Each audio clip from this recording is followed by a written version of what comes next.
Downstream Outdoors. It's early March here in central Pennsylvania. The weather's really warming up. It was almost 70 degrees out today. It's absolutely beautiful. This is the time of year we need to start working with our bees. There's no flowers up yet. It's too early for the flowers to be up. But as I'm sure you can see flying all around me, the bees are just, they're going nuts right now. They love this time of year. They're getting out, they're cleaning their hives, they're getting out looking for water, and they're even looking for nectar, which there's no nectar to be had right now. So we got to supplement. Today we're going to be feeding the bees. We're also going to get into the bees, and we're going to check them out and see how they fared over the winter. Right now it looks like they're pretty strong, but we don't know for sure because we're only looking at the outside. Let's look at the inside together. All right, the first part of what we're getting into today is the feeding of the bees. The type of feeder that we use here, they're pretty simple. They're just a standard mason jar with a solid lid, and you can see there's some really small holes drilled into that. And then we use this little baseboard here, okay? This baseboard, this jar sits upside down in the baseboard.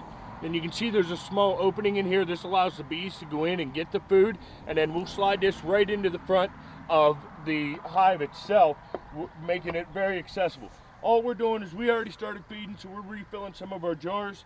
What we're filling these jars with is a sugar water mixture, and this is 2 parts to 1, 2 parts sugar, 1 part water. And the bees just absolutely go nuts over this. This will help them keep nice and strong until the actual natural nectar starts flowing around here with flowers blooming.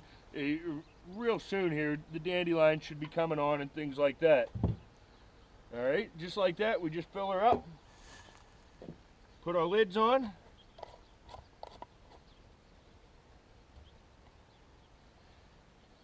Get our base. We'll take this over to the hive and we'll feed a hive of bees. All right, now we're going to take our little base. We're going to slide it right here into the opening of our hive. It'll lock in there pretty tight so it doesn't fall out. Just stick our jar upside down on it. We just fed our bees. It's as simple as that.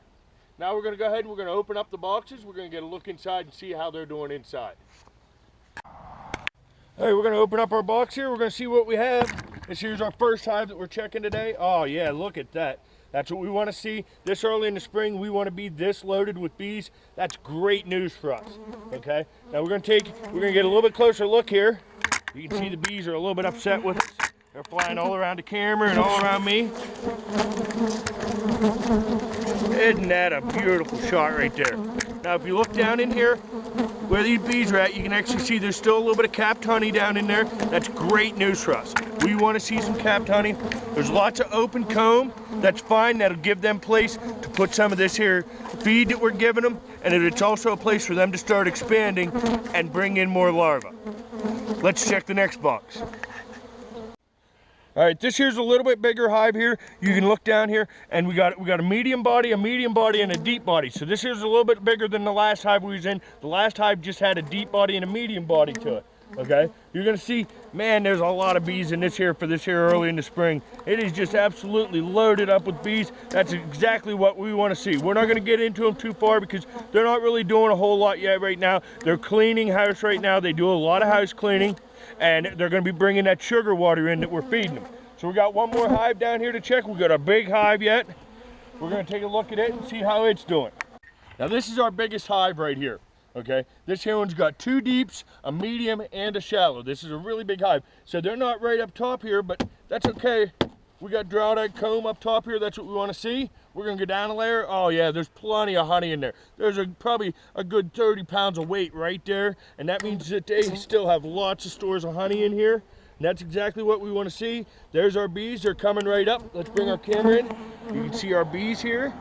If we go down one more layer, we'd see the masses of bees like we saw in the other hives, but we don't need to. We know they're in here. We know this is a live colony. We'll come back here in another week or so. We'll check this hive again once the nectar starts flowing. Well, folks, that about does it for this week's episode of Downstream Outdoors. Once again, on this week, we were feeding the honeybees, and we were doing just a quick overview of how they looked right away here in spring. Once again, the nectar hasn't really started flowing, the flowers haven't started blooming, so we fed our bees, we fed them good. We want to keep them nice and strong so that whenever the nectar does start flowing, we're going to get a rich, bountiful harvest because they'll already have stores in place that'll help them get through to the next if we take a little bit too much. But That's one of the things I like to do, is I try not to take too much. Like this here particular hive here, it has a lot of honey left over from last summer, and that's great. We're gonna let them keep that honey. That honey will make them through this winter. Anything we add on top of that, as far as getting more honey, that's our honey. That's the honey we're gonna spin out, that's the honey we're gonna jar, and that's the honey we're gonna enjoy.